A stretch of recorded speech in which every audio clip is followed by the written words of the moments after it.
Welcome everybody to the webinar Beyond Border and Tax. This webinar will master the cross-border tariffs strategies in an evolving economic landscape. In today's rapidly shifting global economic environment, businesses face unprecedented challenges from escalating cross-border tariffs and complex international trade regulations. So this webinar is unique in its kind, since 4 international and independent tax law and audit firms jointly present to you a multi-market webinar with a panel of experts from the USA, Europe, in particular the UK and the Netherlands, and China. Myself, I am Edward Hendricks. I'm the founding partner of EGP, and it's my honor to open the webinar, which has been made possible by Praegermaters on the initiative of Steve McQuindle and Toon Hasman on behalf of EGP. I am a tax lawyer and active for already 30 years in international corporate tax, and I'm the founder of EGP Tax Lawyers. And we have got 3 offices in the Netherlands and 1 in the Dutch Caribbean. Before introducing the panel to you, I would like to guideline you through some rules of the webinar. The first rule for the webinar is that if you have any questions, please submit the questions in the webinar chat so that we can have review these questions in the chat as such. Please note that the matter discussed in this webinar are not considered to be advice, since each situation can be different and should be carefully reviewed in its own circumstances. And if there is any advice requested, please send us an email, which will be circulated in the group later. Then first, I will present to you the moderator of today, which is Steve McQuindle. He is partner at Praegermaters in the UK. He has been experienced for 35 years for international taxation. And the last 10 years, he was global chair of the Geneva Group International with a lot of professionals within the network. His clients mainly are international. He handles cross-border issues that require structuring, planning, and sometimes remedying so that they can trade with a minimum time loss, cost, and less red tape. Then I've got the honor to introduce James Holbein. James is a counsel of the Brown Law Group, bringing decades of experience in trade negotiations, trade policy, and tariff nomenclature and administration and import compliance. He's a former federal executive with more than 30 years of government experience and has published more than 50 books, articles, and conference papers dealing in international trade, dispute settlements, and digital assets.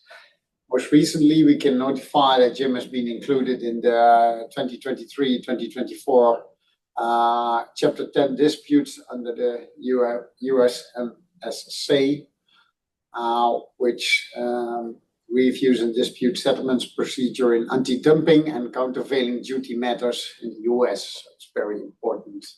Man. Then we have Brian Blumer. He is a partner and head of the corporate services at MSA Asia. He's splitting his time between Shanghai and Hong Kong. And his firm is mainly active in consultancy for auditing, taxation, payroll, and corporate services throughout Asia. And he primarily focuses on the Greater Asia. Brian advises his client on structuring their operation in Asia and China. He's good in international taxation, and Brian has Dutch origin and studied in Groningen. Then we have the first lady in this nice panel, which is Victoria Netsereva. She's an independent international trade and custom consultant, expert in import and export compliance, cost savings, and cross-border operations in the UK and EU market. Victoria has over 9 years of professional experience working on cross-border jurisdictional legal analysis, international business development, supply chain management, and good manufacturing and international affairs. And then last but not least, we have Toon Hasman, my colleague. Toon has a lot of experience, more than 30 years, mainly working in VAT. He works on the brink of what is technically possible and practical, desirable. He has a quick mind and won't mind searching for an out-of-the-box solution. So I hope you all will enjoy the seminar very much. And now I give the words to our moderator, Steve McGrindle. Thank you. Hello, everyone. I don't intend to spend any time introducing myself because Edward's done more than adequately in introducing us all. So let's move on. I'm going to hand us over to Jim Holbein, who is based with Brown Miller Law in the USA, and he is going to set the background to the basics of tariffs and how they impact businesses and prices, etc. So straight away over to Jim. Well, thank you very much, Steve. I assume my picture will come up shortly. In any case, let me get started. First, I represent Brown Miller Law Group, or a law firm based in Dallas. We are a specialist in international trade and customs law. In addition, we have Brown Miller Consulting Group, and they are our import and export compliance team that works with companies on dealing with customs issues, U.S. customs issues, both going in and out of the country, and handle tariff classification issues and work with a lot of companies in dealing with the customs and border protection here in the U.S. So basically, what is a tariff? A tariff is an import tax that is placed on goods coming into any country. Each country has a tariff schedule, which is a list of all of the items that are imported and generally also exported, but generally it's the import list. It's 10 to 20,000 line items that all have a tariff, a tax applied to them, whether it's free and entering duty-free from particular countries or entering with a percentage of the value of the good coming into the country. It is a tax that is paid by importers. It is not paid by exporters. It's not paid by the country of manufacture. It's paid by the importers. And so therefore it is added to the cost of goods as they come to the companies that then resell or manufacture or do what they will do with the import, so that the ultimate payee of these tariffs, these tariffs, are the consumers of the goods, the end users, manufacturers, companies that are bringing them in to distribute, whoever it may be. They're the ones who end up having to, the final payees are the consumers of the goods. So with that background, I'd kind of like to go into the background for a few minutes of what is actually going on in the United States in the Trump administration with the application of a wide range of tariffs over the last 100 days. The president was in Michigan yesterday celebrating the first 100 days of the administration. And essentially, there have been three bases or reasons, rationales for applying the tariffs. One is to reshore that there's a sense in the administration that there has been we've hollowed out the manufacturing base in the United States over the last 40 years, and it's time to reshore and bring manufacturing back to the U.S. that has migrated overseas, and therefore tariffs are a tool to be used to bring manufacturing back. Another rationale is that there is a basis, a legal basis, is that there is a international economic emergency. The IEPA, the International Economic Emergency Powers Act, gives the authority to take actions for unfair discrimination. And there is a strong feeling in the administration that America has been discriminated against by other countries for a long time and taken advantage of. Additionally, there's a sense that the global organizations, particularly the World Trade Organization, have not fulfilled their promise to the United States in particular, and therefore that must be redressed. The tariff spikes that still exist that should have come down in the Uruguay round. The World Trade Organization was created in 1994, 95 era, and 30 years later, there's a strong sense that that organization has not fulfilled its promise to us and to the world and to the other countries, and therefore it is time to take action to deal with that. Okay, so as a consequence, the president's taken a number of actions under the Constitution. Let me start there. Article 1 of the Constitution gives the authority to set tariffs to the U.S. Congress. It is a legislative function. It is not a function of the executive branch.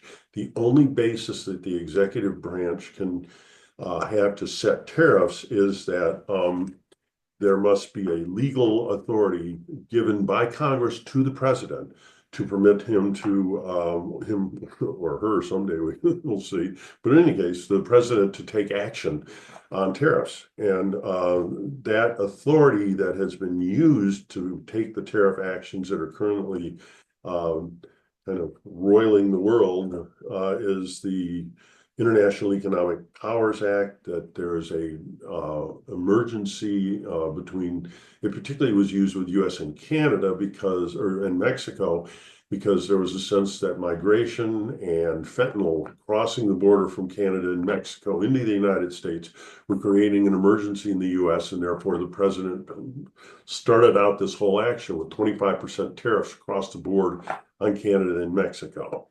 And then that action was an extraordinary use of that legal authority. There are legal authorities that exist for that in the United States for setting tariffs under Section 232, which allows actions after an investigation for unfair discrimination. Section 301, the same thing. And those investigations were not conducted prior to the president slapping on rounds of tariffs. Now, as a tactical approach, the president in his book, The Art of the Deal, made it real clear he likes to swing big, take a big bite, ask for far more than he expects to get in a negotiation, and then slowly back down. And we've seen that ratcheting back process has been going on, particularly with US-Canada, US and Mexico. Apply 25% tariffs across the board, apply steel and aluminum tariffs under a prior Section 232 investigation, then kind of bring them back. And all the goods that have US, Mexico, Canada agreement origin, the free trade agreement that exists for the continental North America, if they can meet the origin requirements, then they have reduced tariffs, no tariffs, and they enter duty-free. And that covers about 40% of the trade with Canada and 60% of the trade with Mexico. Those are rough figures. But in any case, that was a reduction in the level of tariffs. The president issued a new executive order yesterday that brought down the stacking and dealt with the stacking of tariffs that was going on, and said, no, tariffs won't be stacked. You'll pay the highest of whatever steel and aluminum tariffs, auto parts and autos tariffs, the across the board tariffs. He applied huge tariffs to other countries and then brought them back down to 10% across the board, which makes them sound so much more reasonable, right? If you apply 10% across the board tariffs, then everybody'd be screaming. But now at 10%, everybody says, okay, now we better talk and see what we can do. I think at that point, I've used my time. That gives kind of an overview of where we are at this stage. And I'll circle back later to some of the other issues on that. Thank you. If we can move on to Brian Bloomer from China, would you like to speak about how China views the regime, the tariff regime in the United States, and how it affects China particularly? Yeah, absolutely. Thank you, Jim, for the introduction. I think it's indeed interesting to shed a bit of light on the perspective from the Chinese perspective, because of course they've been on the receiving end of most of the highest tariffs at this moment. But before diving maybe into the, Chinese perspective on these tariffs and the impact thereof, I think it's also maybe worth just to briefly address some facts about like the Chinese import-export regime. China, since its ascension to the WTO, has greatly benefited from that, achieving growth rates far in excess of that of any other markets around. And if I'm correct, I believe that the trade surplus last year that China ran was around 990 billion US dollar. So they've obviously greatly benefited from that access. And they've not always, how to put this, still many restrictions also China imposes towards actually market access in China and trade barriers that they have put up. So there's actually a lot of reason to find in the argument for some of these tariffs. Just to give you a few examples of some of the practical implications of the Chinese import and export regime. I mean, they apply customs duties on virtually any product that comes into the country.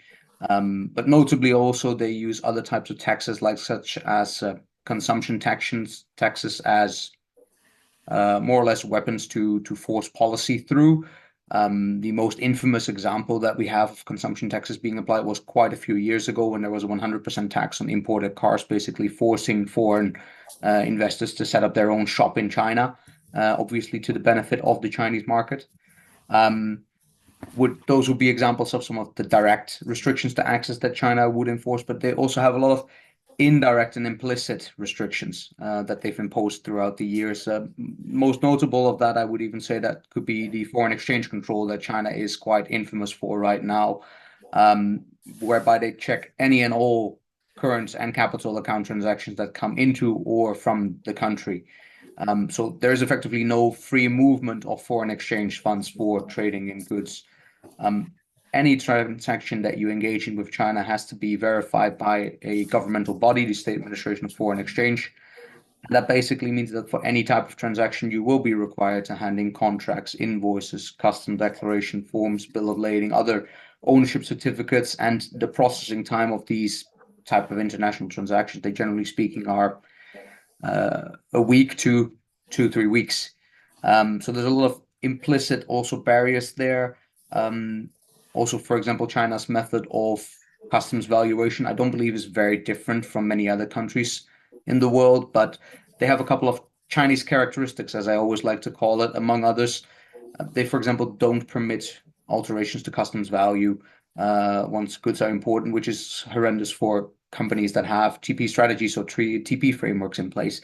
There's a lot of implicit barriers that the Chinese have put up, and I would personally say that there's a lot of justified argument for trying to rebalance some of that. China's view on it is mostly, I would say, that these tariffs are obviously not conducive to its own interest, which is to have a production and export run economy at this moment. But unfortunately, they also simply cannot back down from a political fight. In China, a cultural concept that is very important is loss of face or keeping face, and obviously that would be a terrible strategy for the Chinese to simply give up, which is basically why they have responded kind of tit for tat with the USA at this moment, responding in equal terms, but also signaling clear intent that they don't want to further escalate. Now, on the side of that, because China is still mostly an export-driven economy, around 15% of its total exports go to the US normally on an annual basis. So they now have to kind of redistribute or reroute some of those exports through other countries and regions. And among others, they've been doing that over the past few years already by moving their manufacturing to other Southeast Asian countries. Strategy that's not only applied by Chinese firms, but also by foreign firms in the last few years because of a decoupling risk from China. But of course, that comes with a lot of challenges. A lot of businesses find that infrastructure in Southeast Asia is not yet up to date, and the pure economies of scale that China can apply to production is something not found in many other countries at this moment. And that is not even to speak about the technical problems of rerouting some of your trade, which I think some of the other speakers later, they will, or some of the other panelists will later, of course, be able to better touch upon, I think. And besides that, China mostly is aiming to buddy up to a lot of its neighbors and find political solutions at this moment to its problem. Just in the last 2 weeks, Xi Jinping has taken the extraordinary measure to have a Southeast Asia trip to Vietnam, Malaysia, and Cambodia to demonstrate that it is a much more solid trading partner than the US. And Chinese top diplomats, they've been buddying up in the last few weeks as well with known allies of the US, including Europe, Japan, South Korea, Australia, to see what kind of deals they can make there. So all in all, I think China's objective is still to remain a major production and export hub. They don't have the purchasing power variety to really change their trade balance, I think, that much at this moment. And they're kind of waiting for the US on the next steps to see what kind of negotiation they can enter. Okay. Thank you very much, Brian. A great insight into what's going on in China. Victoria, we've heard from Brian that obviously the Chinese don't want loss of face, so they're responding in type to what the US has done on the tariff side, looking for different markets through their trade agreements with other countries in Southeast Asia. The UK seems to have taken a different stance. It doesn't appear to be responding in type. Do you want to talk through that for us, please? Yes. Well, hello, everyone. I will give a brief overview of the UK perspective, where at the moment US tariffs are set at 10%. And while we are unsure what the exact implications will be when the 90 days pause runs out, what we know at the moment is that the US is UK's biggest export market, according to the 2024 data. And China is also there. It's a second to the USA. Obviously, statistic varies, but this is the data that I found. So in this context, where it comes to imports into the UK seems to have decided not to retaliate against the US and seek a free trade agreement instead.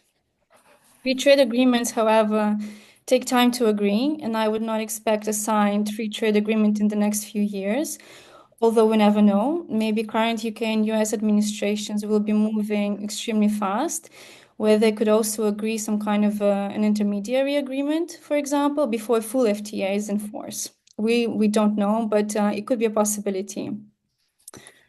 So therefore, I am of the opinion that UK businesses should and absolutely must seek opportunities in this current situation, because for all effects and purposes, US has imposed one of the lowest tariff rates on UK products, albeit rates are higher for cars and aluminium and steel derivatives. They're currently set at 25%. And obviously, these are critical industries for the UK as well.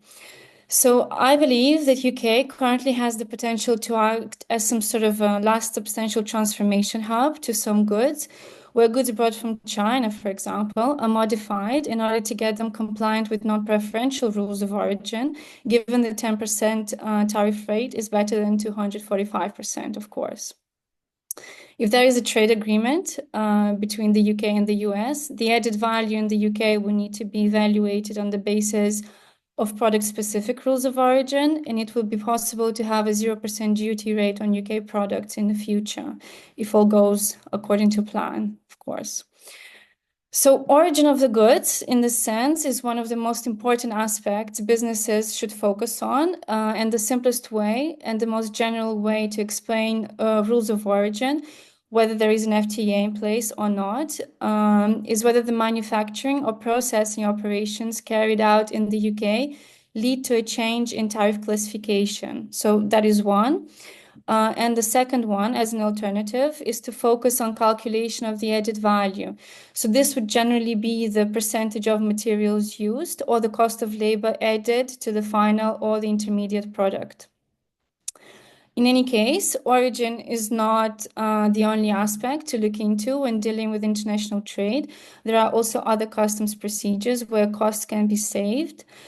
These would be suspension regimes, which are particularly useful for double taxation or avoiding double taxation. Valuation and classification reviews are also very important. Procurement and transportation options, amongst many others. So one should also try to have a very critical view on the supply chains, seek solutions on cost savings, and diversify business opportunities. I would also say that above all, a business should continue with compliant practices. It is very much advised to avoid declaring lower customs value, which I've seen certain businesses attempting to do, but also declare wrong origin without actually adding specific value in the country, such as UK, for example, because official audits will consider these gross misconducts, and they will apply penalties accordingly. Yeah, here you go.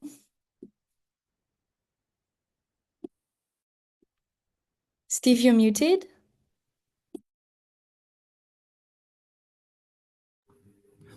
I didn't do that. It must have done that automatically by popular request, probably. So we've heard from Jim that the US, which is what we all know as increasing tariffs to astronomical rates in some circumstances. Brian told us that the Chinese don't want loss of face. They're responding in type and looking to buddy up to various countries in Southeast Asia to reroute goods. The UK is taking a different stance in that it doesn't want to get into a retaliatory position.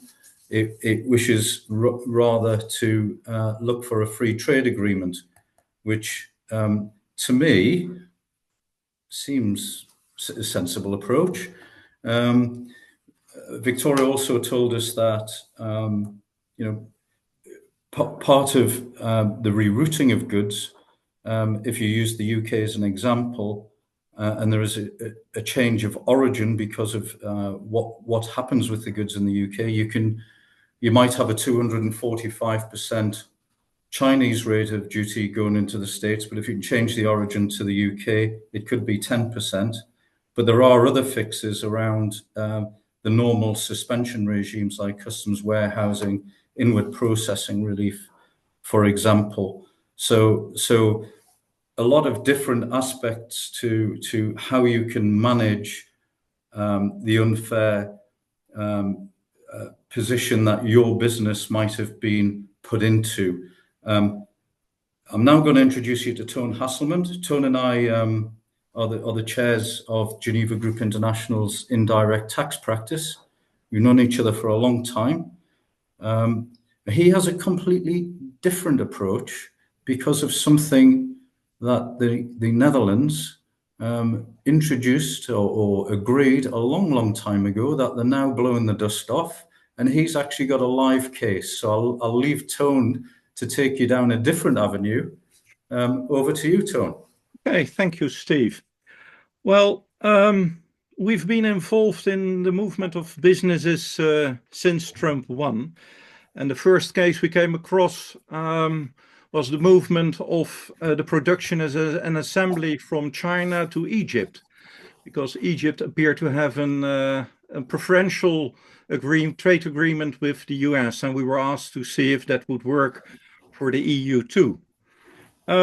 Between Trump 1 and Trump 2, we had a question to move business from China to the Netherlands because the goods were taxed quite high, and they were looking for a way to assemble in Europe. And as already mentioned, you have to change the origin, which is quite a task. In the Netherlands, for instance, if you want to move your business, you can ask, for instance, for what we call an information on the origin. So you can ask customs ahead of moving your business for a ruling whether or not it agrees with the new origin. And the case Steve is referring to is very recent, where an American business approached us to leave the US with its business. The case is quite simple. Materials, the business assembles test kits, medical test kits, And the goods are coming from Canada, Mexico, India, and China, which resulted in a very high level of tariffs. The turnover of this business was about 8 million euros or dollars, with a profit of approximately 700,000. And with the new tariffs in place, suddenly there was only a mere 80,000 left. So this business looked for an opportunity to move away. And they found the Netherlands as a lovely place, because the Dutch, there's something in place like the Dutch-American Friendships Treaty. And under this Friendships Treaty, you can very easily get your residency as a foreigner in the Netherlands if you set up a business. Normally, there are quite a number of tests you have to pass before you get residency under that qualification. But under the Friendships Treaty, if you set up a Dutch entity and you invest 4,500 euros, which you cannot loan but must be your own, you will be granted residency very easily. There is a process of approximately 4 to 6 weeks to pass through since 24. And not only that, you get residency for 2 years, you get another residency for another, you can extend it with another 2 years, and finally you can apply for permanent residency after a period of 5 years. The move to the Netherlands is also supported by direct taxation, as if you become an employee of your own entity, your income will only be taxed for 70%, because there will be a 30% deduction, because they think in the Netherlands that if you come over here, it will cost you a hell of a lot to find schools, housing, etc. So that was the reason for this deduction. It used to be 10 years. I have to say it's only 5 years now these days, so that's not very favorable anymore. On the other hand, if you set up in the Netherlands, just one step back, this entrepreneur split his production. He will be producing in the US for the US market, and will change his production for the rest of the world to the Netherlands. So in the end, he will lose business, or the US loses business, because entrepreneurs are moving out of the US, which was for me quite a new experience. For the rest, I've touched nearly all my bases on rulings. I know that the US also has all kinds of rulings in place, James, regarding customs regulations, so you can also get binding information on origin and whatever if you set up your origin somewhere else. So in case of James, or the second case I touched upon, where they moved their production to the Netherlands, we basically advised to get an information from US Customs to see if it was a viable route. Well, Steve, that's my contribution today. So that's it. Thank you, Toon. Just an apology to a few people have mentioned that there's background noise coming from my direction, but there's actually no noise going on here. I don't know why that should be, but apologies for that. I'm going to keep my microphone on mute when I'm not speaking. Thanks for that, Toon. You mentioned Jim. There were a few things that Jim wanted to mention earlier on, but ran out of time. So I think we'll just circle back to Jim. Are you still on the line, Jim? Of course. Thank you very much, Steve. Good man. Just the things that I wanted you to touch on were it sort of leaves off from where we were before. You mentioned that there's been the executive decided to introduce these tariffs and didn't really have the backing of Congress. Are these tariffs actually legal or illegal? We know they've created turbulence, but what is the view in the States? Do businesses and people, politicians, believe that these tariffs are legal or illegal? I don't want to spend any time discussing the politics. Just you know, what is the noise in the States on this? Well, all right. Thank you very much, Steve. I will address that. There are lawsuits reportedly being filed by at least a dozen states.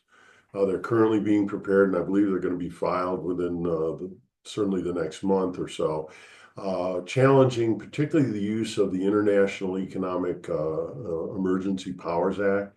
That act has been used to apply the reciprocal tariffs and most of the tariffs that have, certainly all the tariffs against Canada and Mexico, due to the fentanyl and migration crisis that was declared in order to use that authority. That had only previously been used for sanctions for terrorism and similar actions. And so it was, there was a brief use of it for tariffs like 50 or 60 years ago that lasted a couple of months, and it was actually challenged, but the legal challenge went away because the tariffs were removed before the legal challenge could go forward. So I believe that there is a likelihood that there will be fairly significant legal challenges to that authority, and therefore those states are calling it an illegal use of that prior legal authority from the 1930s. In addition, there are a number of companies, I think, seeking to challenge a lot of the other actions. So I believe that there will be a fair amount of litigation. I also believe that with the continuing series of executive orders and presidential actions that are coming out to whittle back and pull back on the tariffs to allow for negotiating room, et cetera, it's going to be an uncertain period as to how much the tariffs will be, when they'll apply, what will they apply to, how will they be applied. I think that uncertainty is bound to continue for several months, if not more than a year, as this the tariff wall starts to come down. The administration has set a very ambitious negotiating agenda with more than 60 countries. They don't have the people to do it. I mean, quite honestly, I worked on the U.S.-Canada free trade negotiation in the 1980s, and we had 60 people working on it for a year and a half, 2 years before it was concluded. You can't do a big free trade agreement with a couple of negotiators in 2 months. It's not going to work. And I think that just very quickly on kind of the last point, those countries that have free trade agreements with the United States already, the president has already accepted and allowed duty-free treatment for goods that originate in the U.S., in Canada and Mexico coming into the United States. And that covers a fairly significant amount of the bilateral, the two-way trade, or, coming into the U.S. from those countries. If the other countries with free trade agreements with the United States, as they come up for negotiation of removing tariffs and whittling these back, one of the key things they should do is to seek duty-free treatment for goods that originate in their country. And, the rules are fairly clear in the agreements as to what is origination, and Victoria touched on that clearly. So a very important, one of the coping strategies for those countries should be to seek duty-free treatment for anything that originates in their countries. There are a lot of other coping strategies. I've written articles and done webinars. This is all of us. We're working in this assiduously, trying to help our clients and your companies, for all of you listening, to cope with the tariff barriers that have been put up and bringing them down. So there are a lot of practical things you can do to help businesses. Oh yeah, quite a few. Importing into the United States. Yeah. Because free trade zones, lots of things.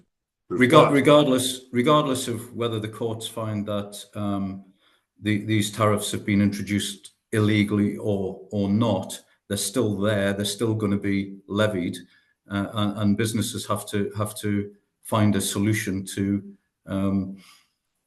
avoid them. Is that the right word to use? But there are practical solutions, and some of them are technical solutions, and some of them are more wide-ranging, like relocation or rerouting goods, carrying out processes elsewhere, etc. Yeah, okay. I got that. Thank you very much, Jim. Right, we're just about up. Unless there are any other matters that I haven't covered or we haven't covered, if the four panelists could let me know now, otherwise we'll move swiftly on. Okay, we'll move on. We've actually run out of time for questions and answers. There are quite a few questions connected with China. I can't. There have been some comments provided by other people. There's a bit about the Harley-Davidson case. So that would be one for Tone to answer. Somebody talking about unique circumstances with medical companies. What I'm going to suggest is, rather, because we've got to the end of our time, that rather than discuss these now, email addresses for all the panelists will be published. They will be sent to everybody by email, and I suggest that if you have questions, that you ping them to the panelists, and the panelists will answer you. So let's cut the question and answer position here and now. What I would like to say, just to end things, is that we all work across borders. The panelists and myself, we all know each other, even though we're in very different locations around the world. So we're all across border, we're all joined up, and as the title of this webinar states, we're beyond borders with this particular subject. Poignant to point out that the session only covers tariffs. It doesn't cover corporate income tax, subsidies, incentives, labour law, amongst other things.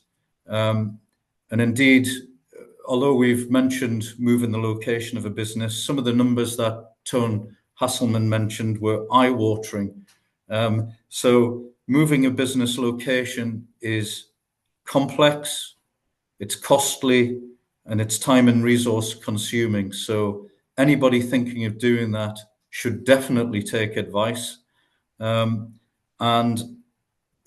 Just to reiterate what was said earlier, that the matters we've discussed here are not advice. They can't be advice because they're not personal to the attendees. So any advice you want from the panelists, please put that in writing on email. And as I said earlier, the emails will be circulated later. Thank you all very much for attending. I hope you found the session informative. We tried not to make it technical.